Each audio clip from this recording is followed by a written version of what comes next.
बहू कल करवा चौथ है तो सुबह जल्दी उठ जाना, पूरे घर की साफ सफाई अच्छे से करना, घर में लीपा पोती सब कर लेना। रिंकी आ जाएगी अभी रात में और कल यहीं पर रहेगी। बेचारी रिंकी निर्जल उपवास रहती है, उसके बाद भी उसकी सास उससे इतना काम करवाती है, इसलिए हमने उसको यहाँ बुला लिया। बेटा करवा चौथ पर तुम यहाँ आ जाना। नहीं क्या बेटा, सुबह से रात तक तुम निर्जल उपवास कैसे रहोगी, और वहाँ तुम्हारी सास तुमसे सुबह से शाम तक कोलू की बैल की तरह काम करवाएगी, और ऊपर से तुम्हारी नंद को भी बुला ले। तुम्हारी भाभी है ना, वो सब कुछ संभाल लेगी, उसको तो आदत है सुबह से शाम तक काम करने की। बहू करवा चौथ पर रिंकी यहाँ आने वाली है तो उसके लिए एक नई साड़ी ले आना। और मम्मी जी मेरी करवा चौथ की साड़ी तुम क्या करोगी नई साड़ी का? पिछले साल ही तो खरीदी थी नई साड़ी, वही पहन लेना। रिंकी बेटा उपवास खोलकर क्या खाओगी बेटा बताओ, हम अभी तुम्हारी भाभी को बोल दे। अरे उसका उपवास है, उसको आदत है, वो बना देगी, तुम बस बताओ कि तुम क्या क्या खाओगी। पनीर की सब्जी बनवा दे बेटा। हमारी रिंकी कितना कठिन व्रत रह रही है, सुबह से लेकर रात तक निर्जल। दीदी बहू का क्या है, दीदी बहू को तो आदत है। रिंकी तुम्हारी सास ने तुमको क्या दिया है सरगी में? कुछ भी नहीं दिया। कितनी कंजूस है तुम्हारी सास है, उसकी गांठ से 1 रुपया नहीं छूटता है। और मम्मी जी मेरी सरगी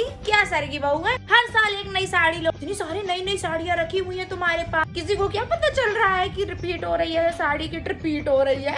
ऐसे कैसे रिंकी? नहीं दामाद जी से बोलो, पहला करवा चौथ है, कम से कम सोने की एक चीज तो बनती है। बेचारी सुबह से लेकर रात तक इसे निर्जल उपवास, इतना कठिन उपवास रहेगी। बोलो तुम तो लड़ना उनसे बिल्कुल। बहू क्या लड़ाई कर रही हो पप्पू से? गिफ्ट ये क्या होता है? करवा चौथ उपवास मन से रहा जाता है कि गिफ्ट के लिए रहा जाता है? पहला करवा चौथ है तो क्या हुआ, बस तुम लूटने पे तुली हो हमको कि सासू माँ आप सरगी दे दीजिए, पतिदेव आप हमको गिफ्ट दे दीजिए।